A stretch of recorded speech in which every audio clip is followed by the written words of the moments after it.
Welcome to Narratives and Beyond with Michael Adekombi as your host. Today I have a very important guest on this show, and his name is Dr. Olu Baptist. Meet my guest today. Good How are you today, sir? I'm doing very well. Thank you for inviting me to this great platform. Yeah, thank you so much for honoring our invitation today. Can you just share a bit about your upbringing, and all of that? Sure. First of all, again, to say a massive big thank you, sir, for the invitation. It's not something that is taken very lightly at all. So a bit of background about myself. I know we've been friends for many years. For the audience that you have, my parents came to the UK in 1960. Wow. So a few years, so quite a number of years ago, a lot of movements in different nations of the earth, but I'm one of 5 children, and we're all pressing ahead with a very professional sort of lifestyle. Awesome. And that has translated through academia as a foundation, and then moving on from that into professional career life that has led us to this very point.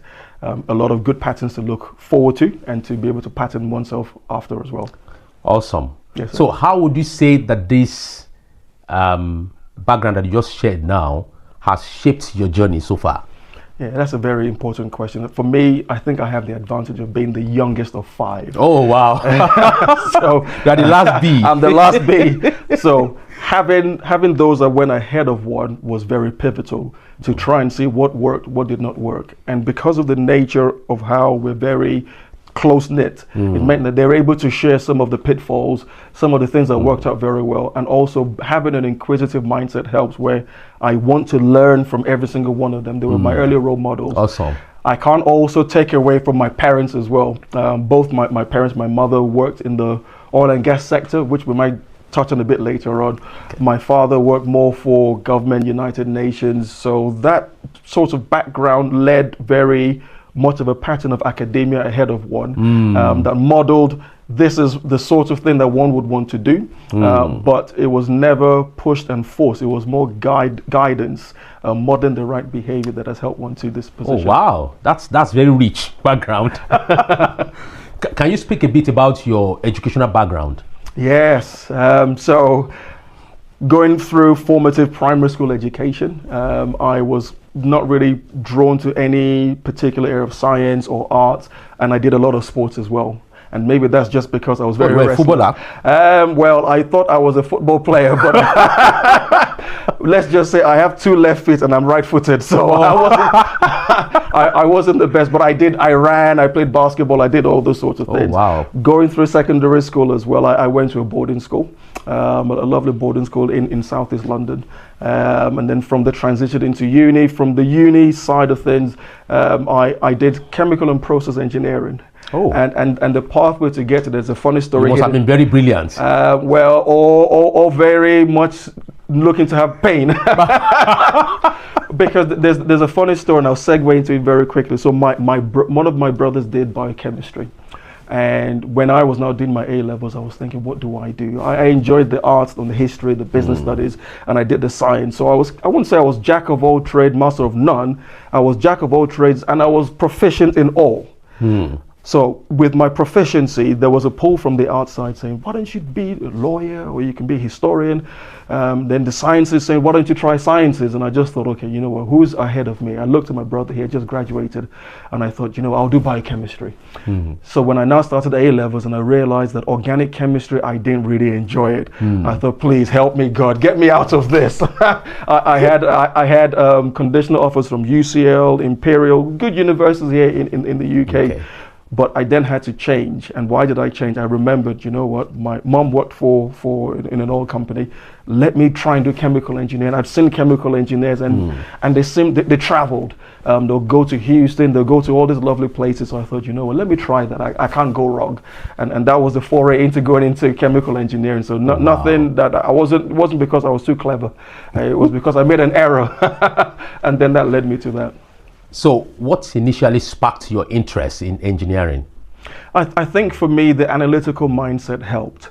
Where with engineering, you have to be able to disseminate information. You look at vision of what we're trying to accomplish, and you have to come up with ways of bringing vision into reality, tangible reality that you can see. And I think that speaks a lot to my nature, where it's the juxtaposition between a very strong and creative mind, but having the opportunity to be very analytical, to say, I see the mental picture of what it is. It's just like catching a divine revelation of vision. But then how do I bring that down into manifestation? And chemical engineering affords one the opportunity to really do that in real time as well, which is quite great, which I really enjoy. Interesting. Thank you very much for. So as a young professional, taking your first job, because a lot of young professionals will want to know this, a lot of us make mistakes, which is normal, really. What lessons would you say you took away from your first job as a young professional? Yeah, it's one of the common mistakes that many of us make, where number one, we want something that gives us a lot of money.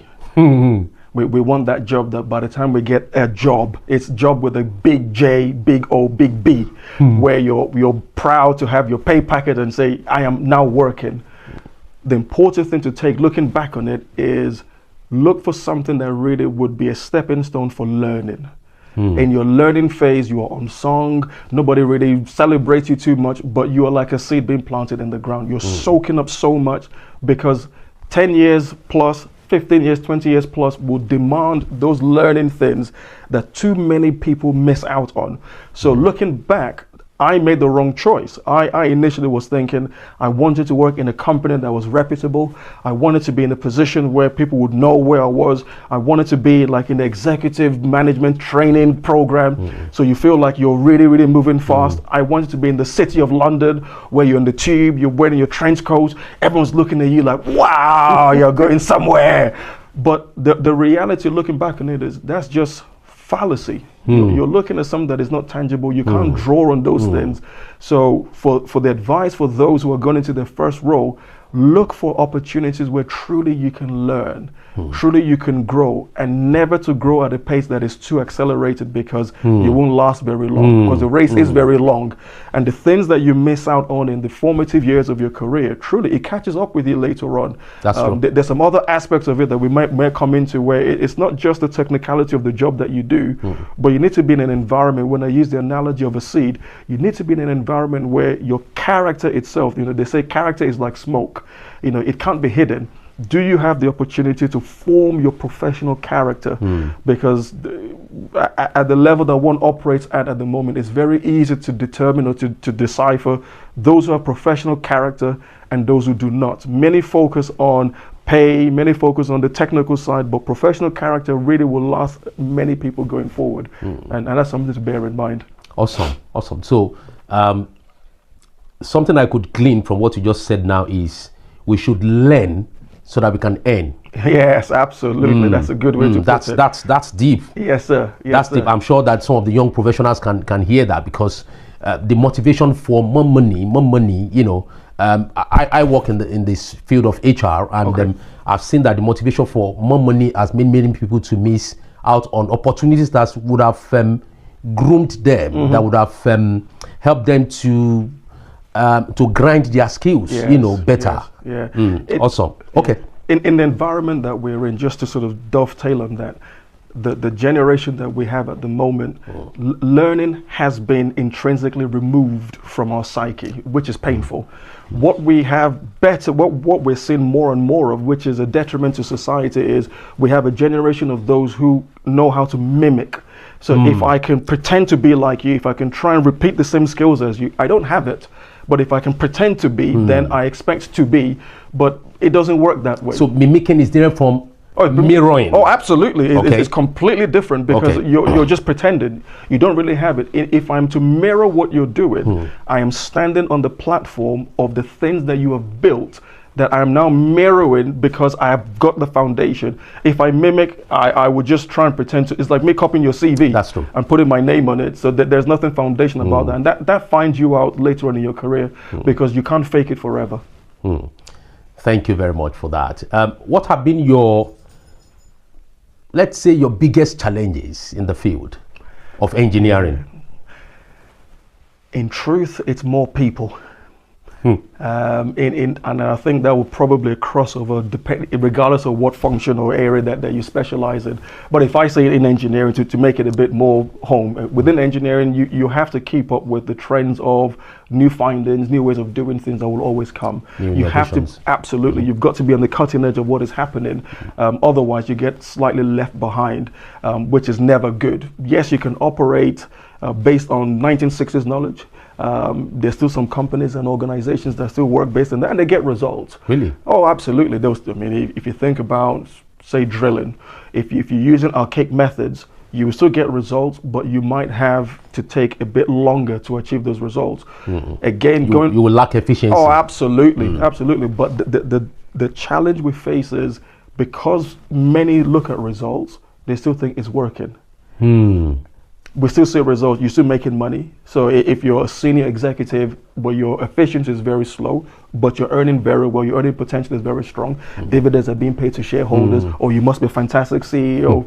But if you really x-ray what you're doing and you realize that, hang on, if you compare it with your counterparts, your contemporaries, you're actually behind schedule. So that's something to certainly bear in mind as well. Okay, generally in your career so far, what would you say was your biggest challenge so far in your career generally, not just engineering and all of that, because you're a man with many hats? And how were you able to navigate such challenge? Some of us, we've invested in some things that people that have invested, and then they've got their fingers burnt and all of that. They've learned some lessons from it, right? For you, what would you say was your biggest challenge? How were you able to overcome that challenge? Yeah, tied again to people, where we've had opportunities in the past where we had to make significant investment through M&A, mergers and acquisitions. And when you're responsible for identifying, let's buy this company for, let's say, 100 million, to use a number, there is a pressure to make sure that it works very well. You feel that the burden of that decision vests with you. Now, being more immature at that stage, you feel when it works very well, everyone would know, wow, what a star. You made this big decision, you've done your feasibility study, you've done all these things, you can present it to the board of investors and everything else. You try and shun everybody else that is around because maybe they're not quite into it for me, because as you climb the ladder in your professional career, you will get people that that will not fully support you. Now, true. These looking back on it, these are stepping stones to be able to master being around those who are not your supporters, but it's needful. At that stage, I saw that as challenge to overcome, challenge to avoid. So you try and sideline those people. But instead, you want to embrace those people, because truly, you need to be a master at being around those who may not celebrate you, but they're needful for you. For no matter what the setting is, to use a biblical parlance, there will always be one Judas amongst every 12 that will be around you. True. Okay, but it's now being able to identify with that Judas and understand that there will always also be those who will say, here come the dreamer. But for the here come the dreamer, that's not to say that they're lying. They're just pointing you to your destiny in a way that you don't enjoy it. So for example, you would have comments like, is it just you? And bear in mind, in the environment that one grew up in and you operate in, it's easy to know who is me compared to my counterpart, and it's not because of my height. True. So you try and guard yourself too much. So with the M&A acquisition that we're looking at, you make the wrong decisions. And when that happens, you learn that the buck stops with you. You can't then point the finger and say, oh yeah, but this person and that person didn't support in this. No, that buck stops with you. So the lesson that I certainly have learned as a bit of a challenge is being able to have mastery of people and being able to very quickly understand the roles that individuals play, and being very comfortable being a lamb amongst wolves or amongst lions, because you need those people to keep you on check as opposed to try and just push them away. Interesting. Another question I would like to ask you is, what's your typical, maybe I should put it that way, approach to managing setbacks? That's a very important question. The first thing, looking with hindsight, setbacks are normal. embrace it. Very early. Setbacks are normal. Absolutely. Okay. Even in architectural language, they plan, there's something technical called setbacks. You plan when you're doing construction, there is something called setbacks that is planned. It's not something new. When we approach setbacks as this phenomenon that is uncalled for, we get unsettled. But if you understand that it's a setback, take the emotion out of it and say, what happened based on facts? Why is this a setback? The issue where setback is not well received is when we think of a setback as, oh, this is something bad, or I may have done something wrong. No, sometimes it isn't. It's an opportunity to go back and look at something, to reevaluate before you move forward again. So number one, I take away the emotion. Try and identify factually what exactly happened. Then number three, very quickly, try and understand, is this something that was avoidable, yes or no? If it was unavoidable, well, there's no point worrying about it. It was always going to happen. If it was something avoidable, then the next thing to do is to try and do a very quick understanding of why did this happen and how could I have avoided it and how do we get away from this? Those first 4 steps, you need to be able to learn to do that extremely quickly without showing emotion on your face. Why? People around you are watching, especially if you're in a senior level. They're watching to see how would he respond? How would Michael respond to this?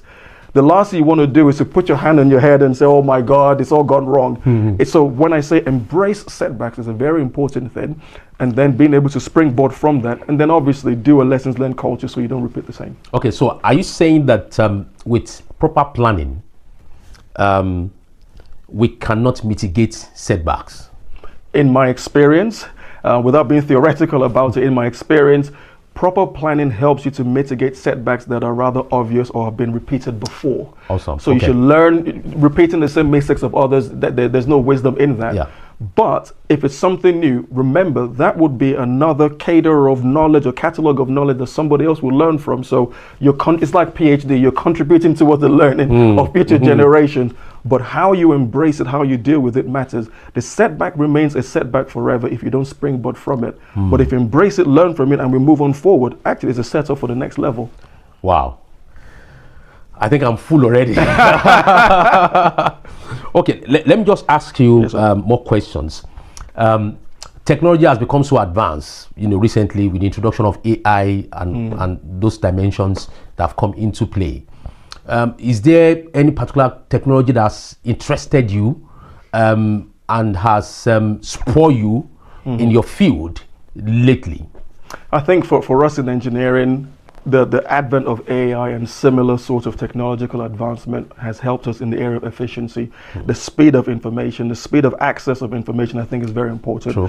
And also to have the predictive tools that are handy such that you don't necessarily need to send someone deep dive to try and find something out.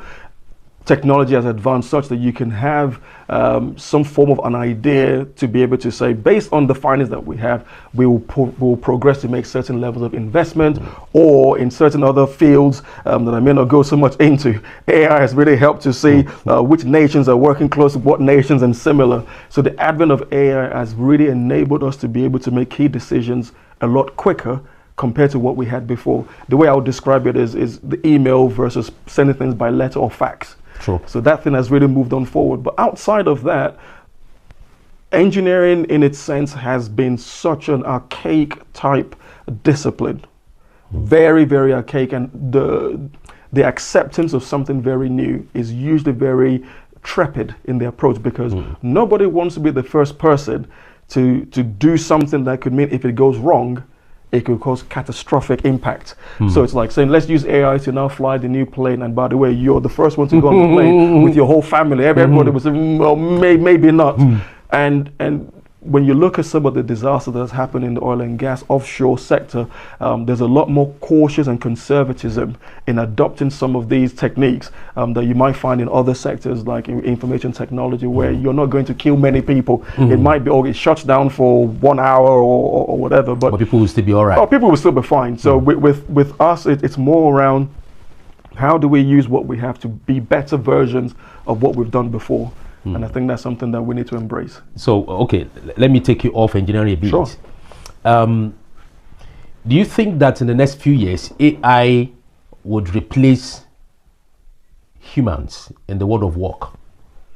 I think there's some functions that AI will probably reduce the dependency on human beings, but I don't see a world in my purview where AI would completely replace all that we have. One thing we need to bear in mind, and I know I'm not a tech guru, but AI is deeply rooted in what has been to try and predict what may happen, predicating on what has been. So that's ancient knowledge, which I think is good. In my experience, it is almost impossible to match the powerful creative thought pattern of a creative mind. When you meet someone that has like a genius, in my experience, AI may not give you that. It might just be a simple thought, an idea, and everyone thinks, I never thought about that, for example. I see that every now and again, and it might be something we go into a bit later. You sit around certain tables in meetings or board meetings, and you're looking for that one person who seems so quiet. All they will say in the last 5 minutes of a 2-hour meeting is one point, and you think, you know what, guys, we've wasted almost 2 hours talking about nothing. A classic example, about 15 years ago, where we had trouble with trying to understand how to have stranded oil that is under the seabed. It's very difficult because normally you'd go down, straight down, you go straight down, so you keep having to move the vessel. And this young kid was with his father. I won't mention the name of the company, and the dad saw him drinking milkshake, and the little boy with a straw took the milkshake, and you know when it gets to the bottom, he makes that and he just started moving the thing around, and the dad just thought, wow, that was the idea. That was the idea. Something so plain and very simple. AI may not necessarily give you that. So I think AI is limited to the creative ingenuity that we will see in individuals. It will try, it will go far, but I can't see the day where we will not. But of course, AI was created by a human in the first place. Absolutely. So there are some limitations that AI would give. AI will advance our speed, but I don't think it will completely replace. Well, I hope it doesn't replace all of us. It won't. No, I don't think so. It won't. No, Yeah, I don't think so. Okay, thank you very much. What experiences have shaped the kind of leader that you are today? Because I know that you lead in different areas of life, different sphere, in church, at work, on the board, at home as well. Let's not forget that. Yeah, that's very key. So, what experiences would you say shaped the kind of leader that you are today? Yeah. I'll try and answer that. They're the foundational principles that shape in every sphere, every cap that I wear, and then within each of the various verticals, I'll touch on that as well. So the foundational ones is more the character. Without character, I would fail as a leader. You have to have that. That is very, very important. And character is formed or forged through things that you learn, unlearn and relearn, but also things, and the unlearn and relearn are things like failure, where I've messed up so many times, too many, in my opinion. I've messed up more than I've succeeded. And I think that's just the reality for those who are watching. Don't consider it a strange thing, to put it biblically. Don't consider it a strange thing when things happen that you think, I never thought I'd find myself in this position. I've made some significant errors that have helped to shape my understanding. So the foundational principles: be humble, have an appreciation for people, know that you're not the only person that can bring answers to everything. You don't have to be the loudest person in the room. True. Be the person that has the capability to be able to listen and to be able to assimilate information. Be very prepared, hardworking. Those are foundational principles that shape one's life in terms of in any area that I'm in. Now, when you talk about the verticals, let me start with at home. At home, remember that you might be a general in the army, in the field. When you're home, you're primarily, in my case, I'm a husband, and then first and foremost, and then a parent to children. So when I'm at home, I am not seeing myself as the person who has to bark orders or it has to be done my way because I'm an expert. No, I'm not an expert in this area. I am one to be a husband to my wife, so it's very much tender. Not everybody, and I wasn't very good at this, has the ability to be able to oscillate between the various hats. True. And the mastery of understanding that when I'm in this field, I need to be in this way. So when I'm in church environment, for example, I have to understand in my capacity, for example, where I'm chiefly responsible for the workforce. That is akin to being like a COO. where you're not the pastor of the church. You're to make sure the operations, everything goes very well. So in that sort of sphere, a lot of preparatory ground is important. Being able to mix with people and understand the strengths of people to bring the best out of them is important. Structure being in place. And when things are happening, call it in a service, you don't have the time or the capacity to discuss things. There's no board meeting there. Things happen very quickly. So people need to understand when you wink, when you do this, they know exactly what you mean. But if you don't invest time in people, they can't understand it. It's like if you don't spend time with your family, they'll start calling me uncle as opposed to dad. So you end up investing more time than you require in those areas. When I'm in the board meeting, again, it's a different hat that you have to wear. You have the serious preparedness that goes behind the scene. But when you're in the meeting, you act as though you've not really prepared. Meaning, let everybody else know that their voice is equally important. Otherwise, you will come across as the person that thinks they have all the answers. But instead, you want to really assimilate the knowledge of everybody else, reach a consensus to be able to move forward as well. So I close by saying being able to embrace the foundational principle that helps to lift one up, understand what role that you are playing, and then being able to toggle between the various hats as quickly as possible, seriously, has certainly helped one. So what we are saying is that because when you speak to foundation, we are talking about the kind of parenting that you got as a child. Yes. Is part of what has really made you a solid person that you are today. Yes, indeed. I'm trying to not remember some of the chastise, but those things were very needful. My parents laid and modeled, I would say, and I think that's the difference. They modeled, not just say but not do. They modeled a behavior that was worthy of emulation. And my father, I think, was of blessed memory, was ahead of his generation. Some of my age mates didn't hug their fathers, for example. And when their dads came into the room, their God, didn't spend time with their fathers because either they've done something wrong. But my father took time to speak. He would sit you down and he would talk. And explain things. This is the reason why. This is the reason why not, and so on and so forth. So that type of modeling the right behavior and taking time to really impress upon one, and not just myself, all my siblings, the sort of core principles and values that shaped his life, what worked for him and what did not work for him, really helped one to understand that truly, with humility you can go far, as opposed to pride. True. Pride might give you. Pride for me is like a filament lamp that you light and everyone sees you and then bam, you're gone. True. But with humility, you might be unsung, like I said about the young professionals. You might not be known to start off with, but in the end, you will get lifted. And thankfully, that has been as an example that has helped one. Okay, let me just ask a follow-up question on that. Sir. For those who did not have that kind of parenting, because there are many people out there who were not privileged to have that kind of parenting, what should they do to ensure that they become solid as well? Even if they have missed that from their background. Yes, that's a very solid question. And I think I'm very happy that you mentioned that. For those, there's an expression that says you might not be able to choose your parents, but you can choose your mentors. True. Okay, so yes, you might not have a father or mother that raised in that way. In addition to my parents, I have great mentors that we might touch on. So you can choose your mentors. Look at the lives of people who have a great track record, antecedents that you can look to, not just results at the end, but you can track where they started from. How did they get to where they got to? What things can you learn in their lives? And then be humble enough to approach them to say, look, sir or madam, I would love you to be my mentor, but be specific. Understand what you're trying to learn. Otherwise, you end up being what they call a groupie. You just want you want to tell everybody you have a very famous mentor, but you're not learning anything. Your life has remained the same. No one can tell the difference. But it's more about, you might not have great parenting, but you have mentors, people that are around, and some of them might be in absentia, some of them might be their books. I've got some books here as well, so that you're a student of life, trying to always improve yourself. So for example, my father's been late 10 years this year. I can't now say, well, I'm not learning anymore because no, my father is there. No. Keep learning. I have great people like you to learn from as well. So that continues to help one. And it's a very fair comment that we need to embrace that for everybody, so no one's left out of it. Thank you very much.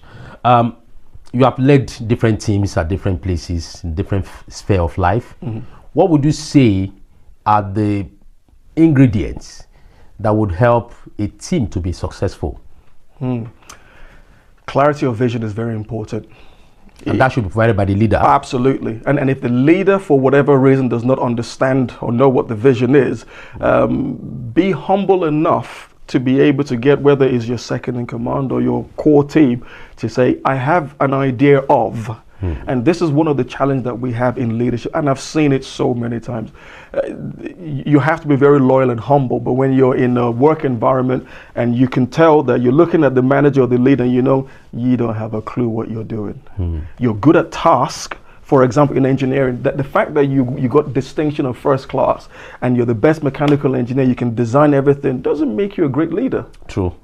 But we have a number of people who might be in that position based on competence in their technical area of expertise, but doesn't necessarily make them a leader. So when they give people to them, they don't really have the wherewithal to be able to achieve vision or goal objective by winning through people. And that's something that one has had to learn quite extensively, where you being the individual as the leader is not good enough. You need to start with that vision, because you're not thinking about just you.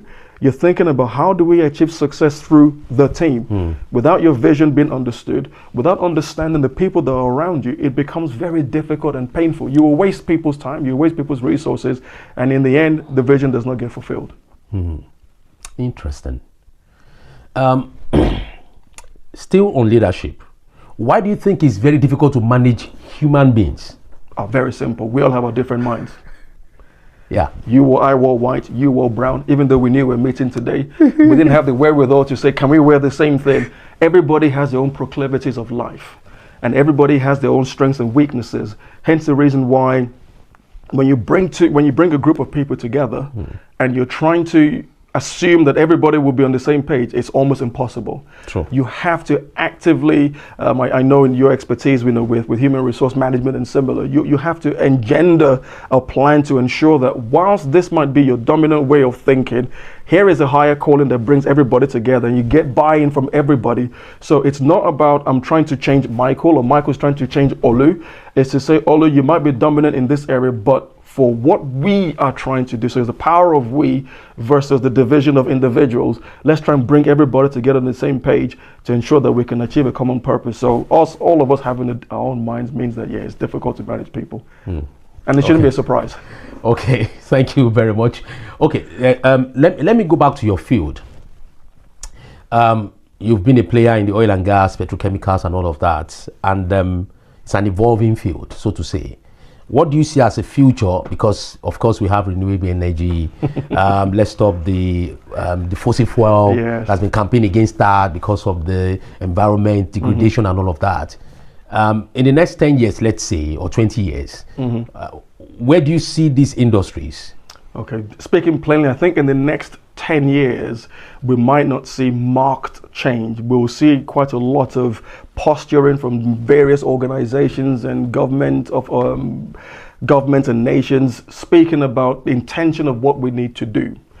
But by the time we have the advent of, from now to the next 20 years, I think what we'll see more of would be efforts being put into to try to do what we do currently in a better way. So you might hear things like carbon capture. All we're saying is we're still going to be burning fossil fuels, but rather than let the flue gas just be released into the atmosphere, we might capture it, we'll try and clean it up. You might see innovation in this area. The revenue being generated by the current oil and gas world at the moment by a number of nations, it's far too great for them to turn the tap off immediately. So five years ago we had, we need to be net zero by 2030. Now we're in 2025, many nations say, well, I don't think we can achieve that. Let's push it back another 5 years or 10 years. Now it's by 2050. Because the reality is we all paid high energy prices not too long ago. The infrastructure to be able to live on renewables or fossils completely is not really there. If I'm not mistaken, is why at the moment I don't yet drive an electric car, and I'm not sure if everybody's driving an electric car just yet, but gradually things are starting to come in. I think the most important thing is we'll see quite a lot of innovation in the transition in energy transition. So I think that's where a lot of the focus will be, and it might not be in my generation, just my personal opinion, that we will see a complete detachment away from oil and gas as we know it, or traditional conventional energy Yeah, as we know traditional. Okay, Yeah. thank you. How do you define success? What is success to you? Maybe, to simply put, what is success to you? I can tell Because I believe that success is a journey and not a destination, as it were, right? That's my belief personally. So, what do you think success is? Yeah. And let me ask additional question to that so that I won't forget. Your definition of success as a young professional when you were just starting out, and your definition of success now, has there been any changes based on experience over time? I'll answer the second one first, because that's the easy one to answer without question. And I think this is probably synonymous with so many people. What I thought success was before is definitely not what success is now for me. So starting on success for me, as I alluded to, is being a successful in terms of money, having things to be Materials. absolutely, to be able to demonstrate that, look, I have made it. I need to be able to show that, look, I've got this, that I have made it. Even if it's not to put in people's faces, at least to tell myself, look at what I now have. Looking back on it now, that's got nothing to do with success. Success personally for me is being able to complete the journey of life that God has already mapped out for me. Wow. And that for me is very important. So if I go back to biblical principles of first mention, the first time the success was mentioned in the Bible was Eliezer of Damascus, Abraham's servant. When he went, he said, Lord, I pray you grant me success this day. He was sent on a journey, not his own journey. True. He didn't plan to go and get it. Why would he want to get a wife? He wasn't getting a wife for himself. Someone sent him and he said, grant me success this day. So success for me is, Lord, you've sent me on a journey, as you said. Grant me success such that I am able to accomplish all that you have given me to do. The marking scheme or the barometer for whether you have done well, to say, well done, that good and faithful servant, it's not in your hand, it's not in my hand. Another would say whether you've done well or not, and it's not in your hand, it's not in my hand. The chapters and the pages of life for you and I were written before you and I came. So success that I thought I would do this, and I'm writing what is success, and it's fallacy. So now, for example, understanding better that achieving great things through people is greater success than what I can ever do for myself. Achieving great things through people. Absolutely. That's profound. Yes, sir. Joseph was said to be a successful man. He was a slave. He didn't have anything.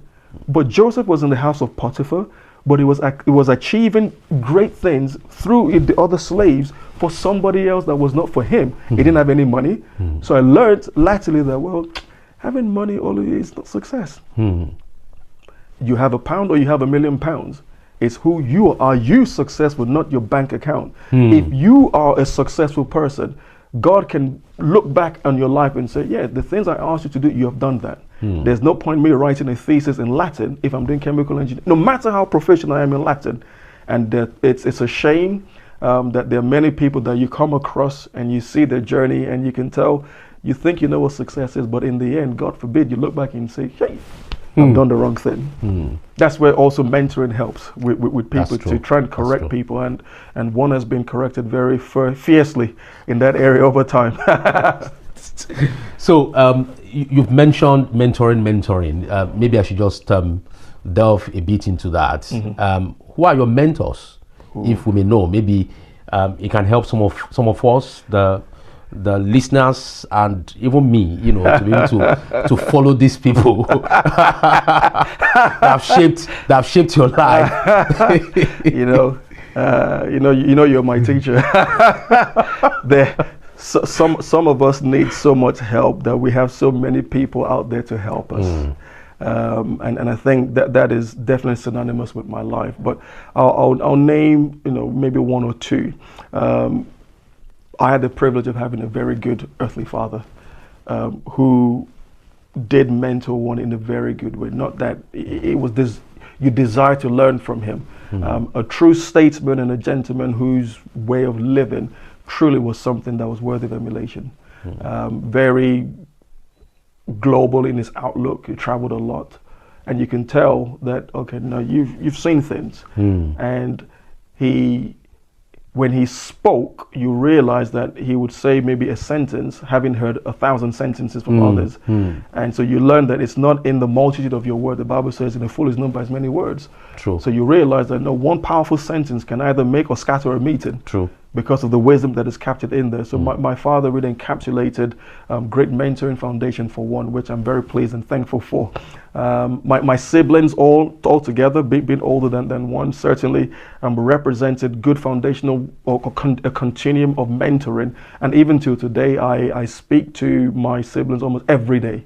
Wow. Almost every day. Wow. Almost every day. Wow. It's something that I've imbibed in myself to say, no matter what you know, no matter how successful you may think or you may not think that you are, I make it a point of duty to touch base with those who have taught one then. So you don't get to a place and think, I know more, I know enough. Even basic things, I still ask questions. Here's what I think. How do you see into the matter? That's just a principle that one has imbibed. And then I'm very privileged in God to have Pastor Dr. Tunde Bakare as a father and as a mentor, both in absentia and also in person.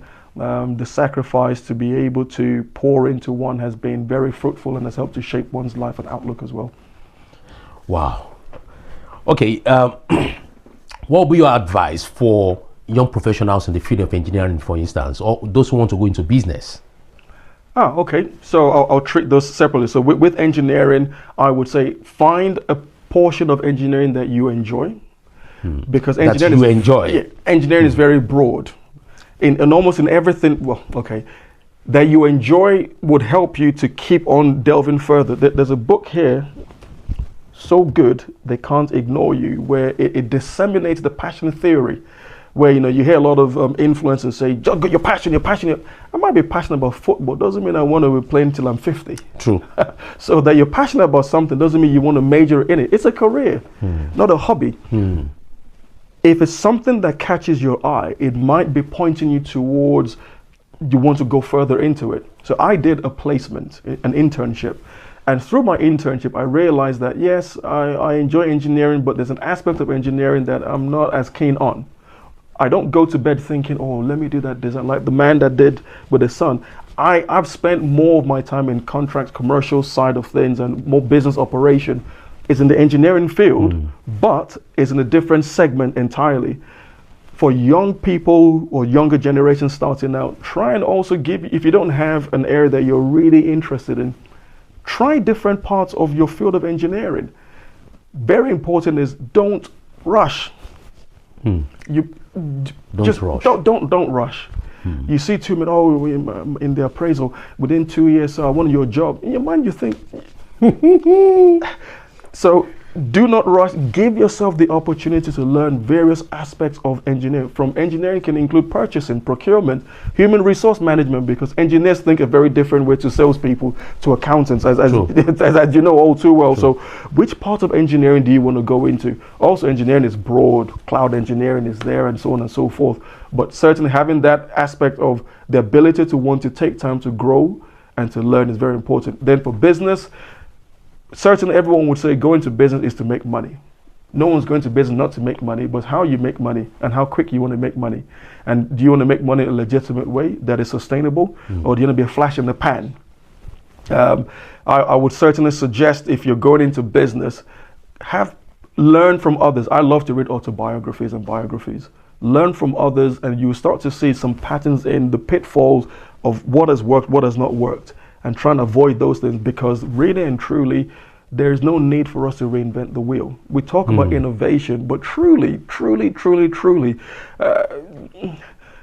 when I really scratch the surface very well, sir, we've made some progress, but there's really nothing very new under the sun that I've really seen. Definitely being able to not reinvent the wheel, but start from the standpoint of which of Abram's well do I want to uncover? What has Abram done that I will uncover that will give me success as an Isaac? And that's the story of my life. I'm not, and then be magnanimous to be able to identify the people that has helped you and tell them thank you as well. But definitely starting out in that area will be very useful, and get a mentor. would certainly help for the young professionals. Okay, you mentioned mentoring again and again. How do you identify a good mentor or the right mentor? Because some people have told me that some mentors are now tormentors. All right. So how do you identify the right mentor for you as a young person? Because we have a lot of young people who are watching. Yeah. Yes. This could go quite long. And I tell you the reason why. Because maybe this is just my personal view. If I have a mentor, I always say mentees chase after their mentors. Your mentor is not your lovely uncle, daddy, or mommy that, well, are you okay? Is everything okay? That's not why they're there for. You have to have clarity. So, for example, in my case, I'm privileged in God to have one or two or more people that I mentor. And it would seem as though one was being too difficult. If they asked me, oh, sir, would you mentor me? And I would say, for example, what is it in my life that you see? Firstly, I'll say, what is it that you are after, that you think you want to learn? If the answer is you don't know, well, forget it. Two, following on from that which you believe you want to learn, what do you see in my life that makes you think that I can teach you that? Because you can't give what you don't have. True. If you think I'm going to be your mentor in tech, and I know in my heart that I'm not good in tech, forget it. I might sound like I'm so advanced in tech, but I can't give you that. So let's not start that. Then the third thing I say to them is, go and speak to one or two people that are mentees. Ask them off the record. You can say, they will tell you anything that they want. What is it like being around this person? Because again, with the different hats, how I am as your friend is different if you are a mentee. When you're a mentee, I am chiefly responsible for your development. True. Because when you go out there and you say, Olu Baptist is my mentor, really? There's an expectation. There is. And if you don't reflect me, you're not going to be bad business for me. So those sort of things are certain attributes that one will certainly be pushing people for. You as the mentee, be very clear. And you should be able to document progress. If you're not progressing after a year, 2, 3 years of being mentored by that person, either you're a bad mentee and you're a bad student, you're not learning, or that person's not right for you. Now, this is where there's a bit of gray area.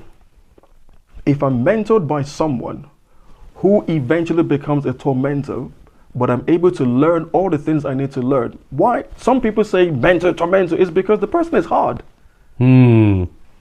I've cried twice in my professional career as a grown man. My wife can testify to it. 2 times. Not when I was a child.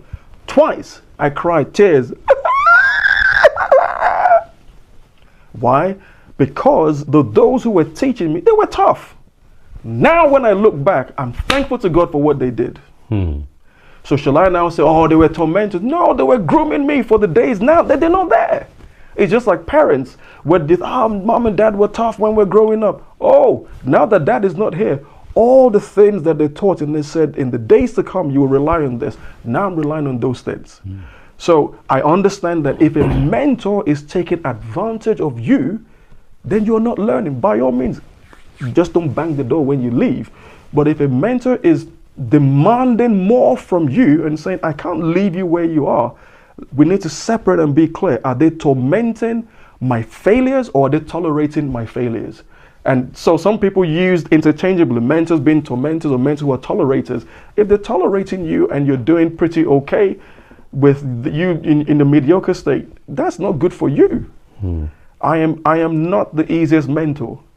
And that's the truth, because I feel a weight of responsibility that you must change. People should be able to see in your life that, you know what, there is a difference. Otherwise, I have failed. It's responsibility. It's a burden. Absolutely. True. Okay, awesome. So, growing up, how did you navigate peer pressure? Especially from the kind of environment you grew up, you know.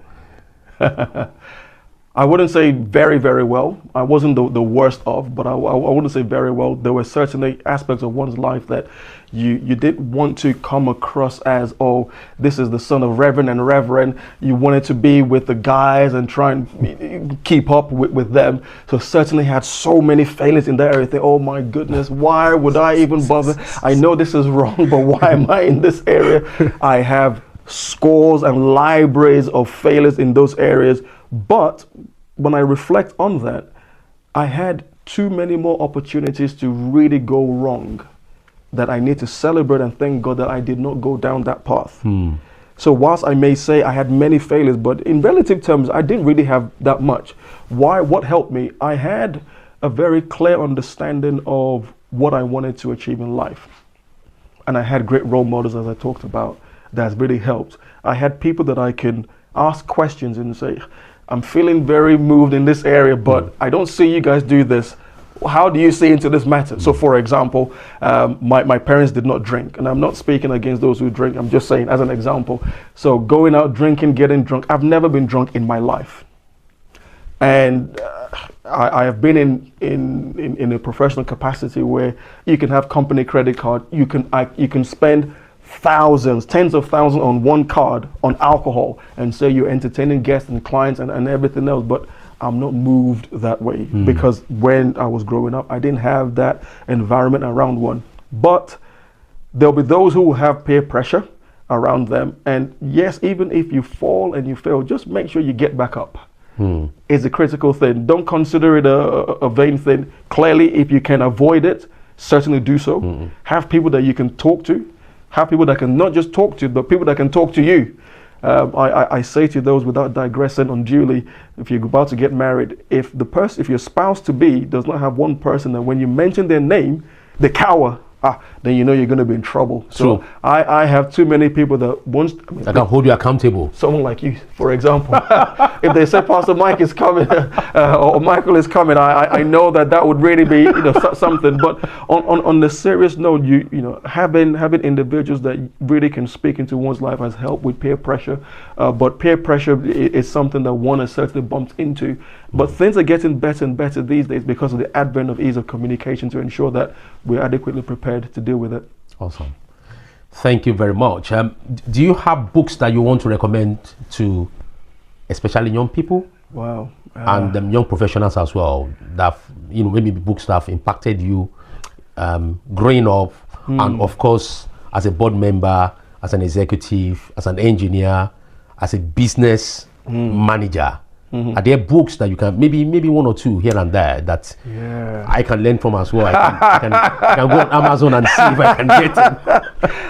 I have a selection of the ones that I'm reading at the moment, and they vary for different reasons, from things like the founder's mentality, which speaks to a lot of startup mentality, to deep work, a dream with a deadline, because this builds character in terms of being punctual and not to procrastinate. But if I was to zero in on, I've got scores of different books. You need to be an avid reader. Readers are leaders.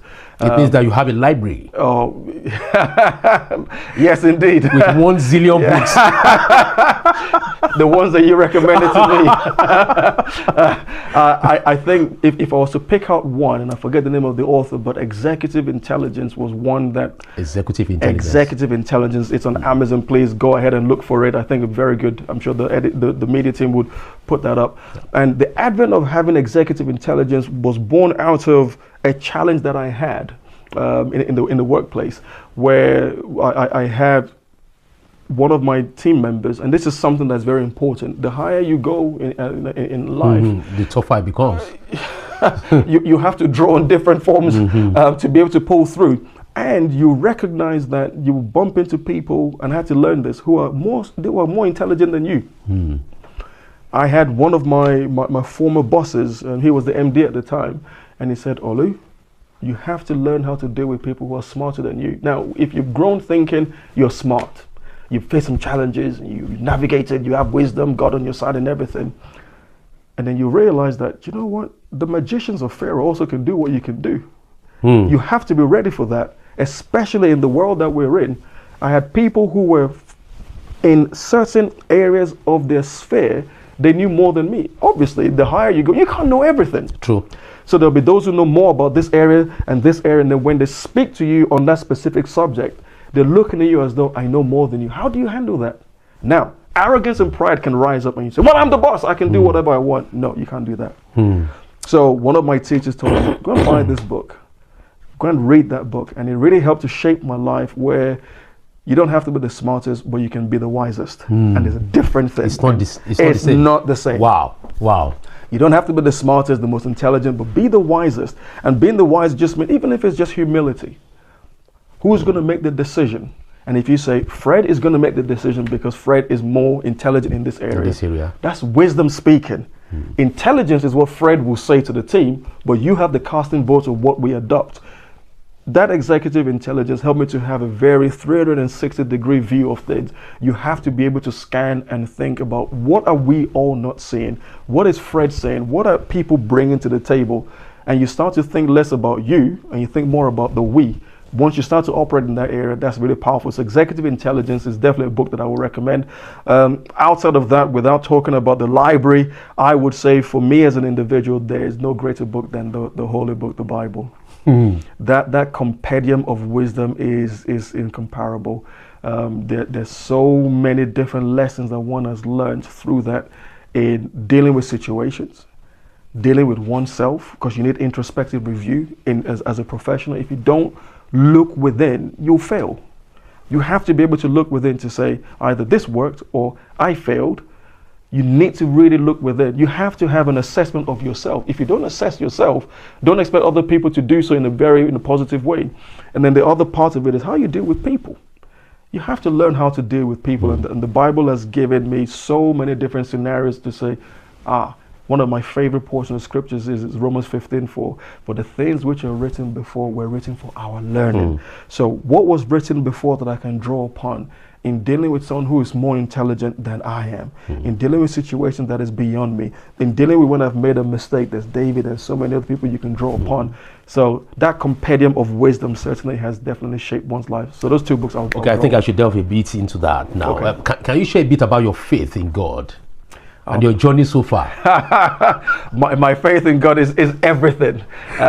Having moved from understanding, call it the rudiments of faith, to applying faith where you start to see tangible results, to living in and by faith through relationship with God, where it's intertwined and there is no dichotomy of separation. I think that really is important. So I'm privileged to serve in a pastoral capacity as well for a number of years.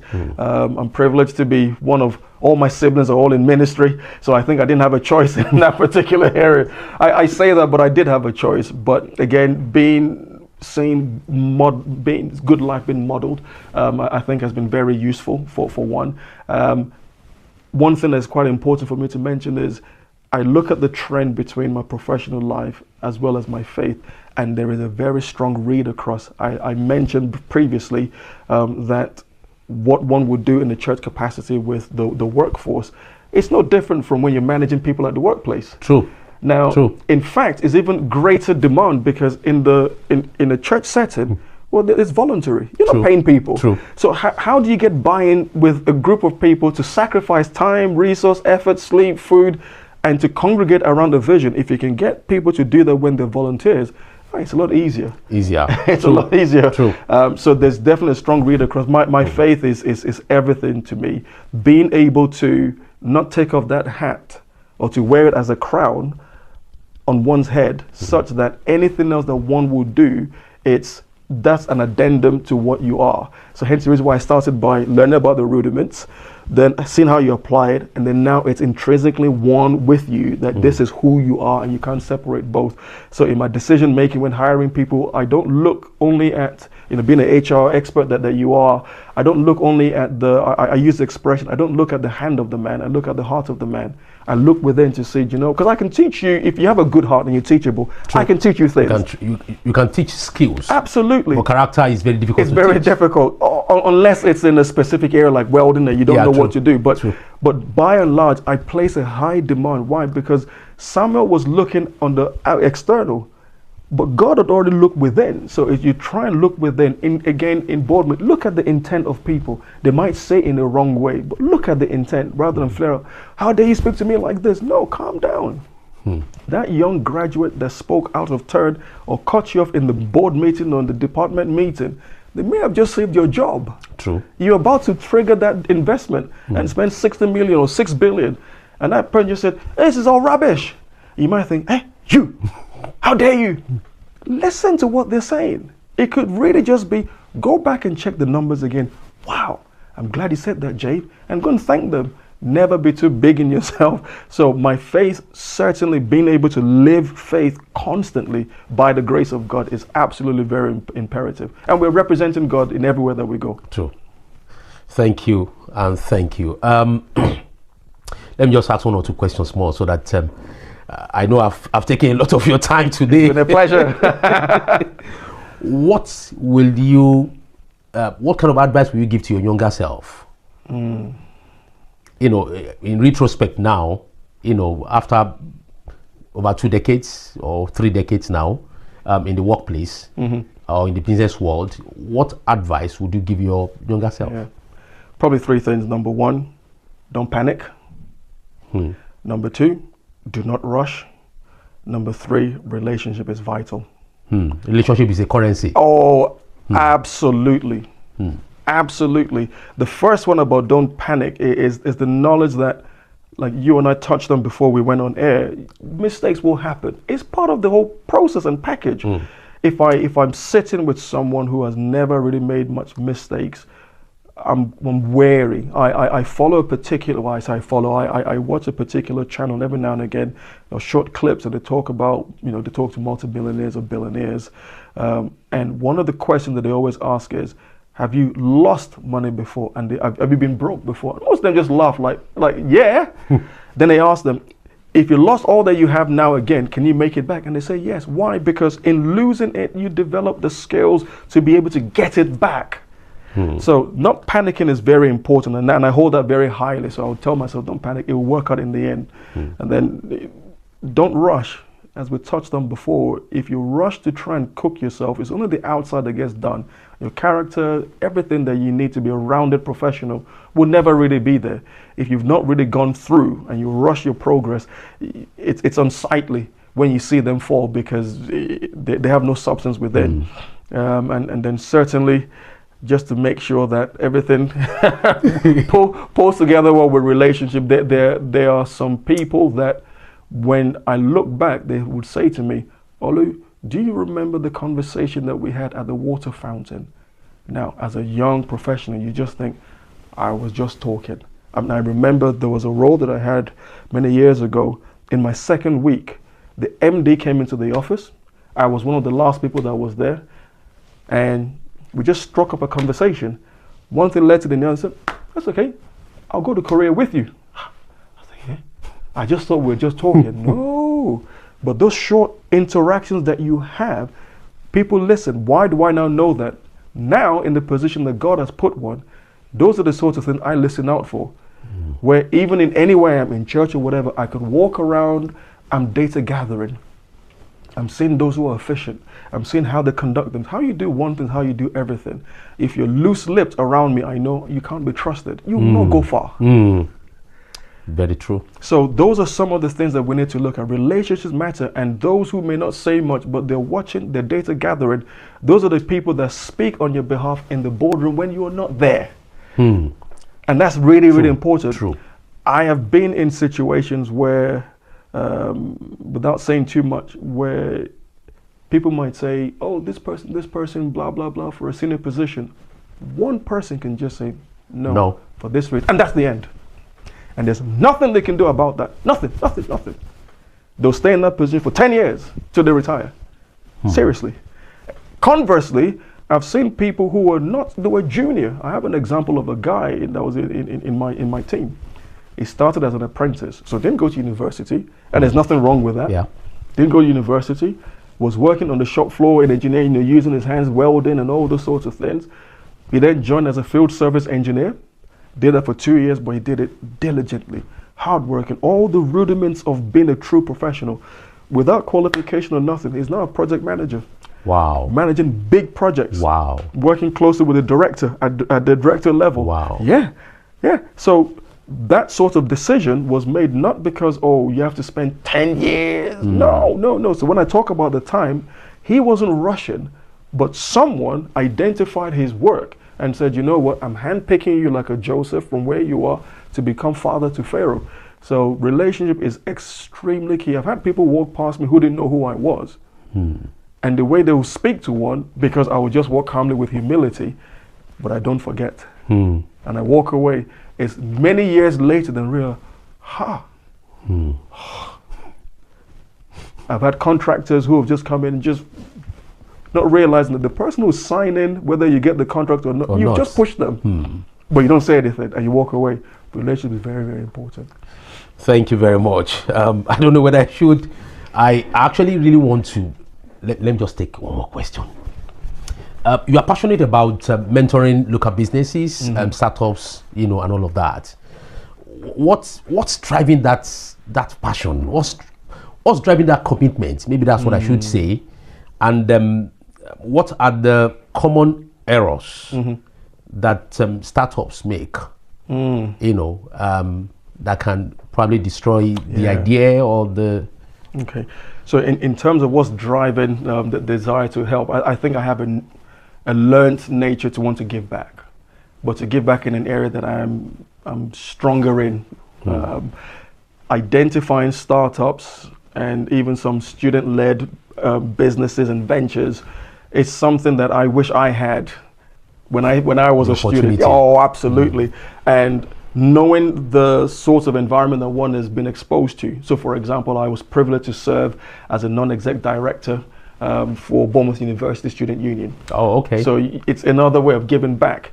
Why local businesses? That's my Jerusalem, and in my extent to my Judea. So to my Jerusalem, you know that, well, this is the environment that you're in.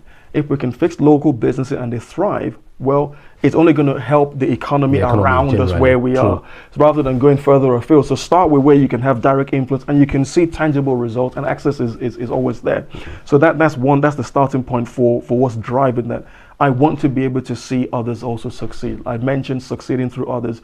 My father would amplify a very common maxim that says, there is no success without succession, and there is no succession without successors. Pay attention to those coming behind you. So being able to give, for students who are coming behind one, to give them that opportunity, I think we're very good. And obviously it's all free within the time that I have, of course. Looking at those businesses that one has been exposed to, you talk about what are the common pitfalls that they have. One of them I identify when I mention this book is passion.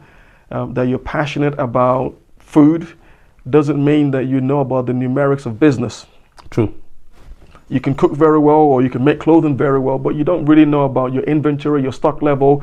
You're buying all the material, you run out of cash. Are people paying on time? Are they not paying on time? Or you're very trusted, for example. So the business side of operating a business is different from your passion or what you're good at doing. These are one of the number one pitfall. Number two is in some cases, people feel that they have to have all the money themselves. Oh yeah, they feel, oh, I need capital. I need to go and borrow huge money. But maybe you don't actually need that. The last one that I will mention, and I'll use an example of a good friend of mine. I won't mention his name because I don't have his permission, but this is someone that I know personally, and he told me this story almost out of his pains. He's a multi-billionaire, by the way. He was on Forbes' richest list. So he's not a small entity. And I sat with him, and he spoke something so profound. He said, Olu, do you realize that once upon a time, the Sultan of Brunei, who was one of the richest people in the world years ago, when I was a kid anyway, I remember Sultan of Brunei came to me, and he wanted to have more than 50% of my business. He was going to put money in. But I felt, why would he own my business? This is something that's been in the family. I didn't want to do that. I wanted to retain ownership and blah, blah, blah. And he turned the Sultan down. He says, looking back on it, he said that was one of the biggest mistakes. Like I told you, I like to learn from people. This guy is multi-billionaire. And I said, why? He said, listen, he who has a lot of money, he's not looking to tell you what to do, what to start your job. He's just putting money in. Somewhere. Putting some money in somewhere. He's not trying to take over your business. He has other things that he wants to do. Why do I reference this? Many people who have their idea of business and never want to collaborate with others. It's such a big failure. Many. So many. Why? Because if I collaborate with you, you might try and tell me what to do. No. If I have capital, I want my money to work for me. I'm not looking for a 9 to 5. So if I've got $1 billion, I might say, you know what, I see your idea, Michael. I want to deploy 50 million in your business. I'm not coming to your board meeting. I might come to the annual general meeting to see how's my profit going. But who's doing what welding, who's doing what, I'm not interested in the HR minute, not at all. So being able to have people to collaborate with is also one of the drivers where if I know someone who can help them, who has expertise or funds or resource, I'll say, right, partner with this person. And not everyone likes that kind of idea because they feel it's my idea, keep it to myself. But you can only help someone so far. I think we're still going to bring you back on this show. It'll be a pleasure. You can delve into the business world properly, business management and all of that. I think we've not been able to touch much on that today. And I want to say thank you so very much for coming. And it's been a very impactful sessions. Some of the books you've recommended, I think I will need to go and look for them personally as well and read so that I can glean wisdom and be as wise as you. You know you're my teacher. You know. Do you have any final thing you want to say to our listeners? I would just want to say to everyone that is listening, it's a privilege to be able to come into your midst. Try and identify something that you're going to make a commitment to. Identify someone that can help you to shape in some of your ideas. Please don't feel you have to run the race alone. You don't have to reinvent the wheel. And with Michael and the team that he has around and the series that will come, and I'm looking forward to watching all of them, I think we all can learn a lot from this and grow therein. Thank you very much. Thank you very much. This is Narratives and Beyond with Michael Adekombi. I remain your host. Till next time when we meet, thank you for watching.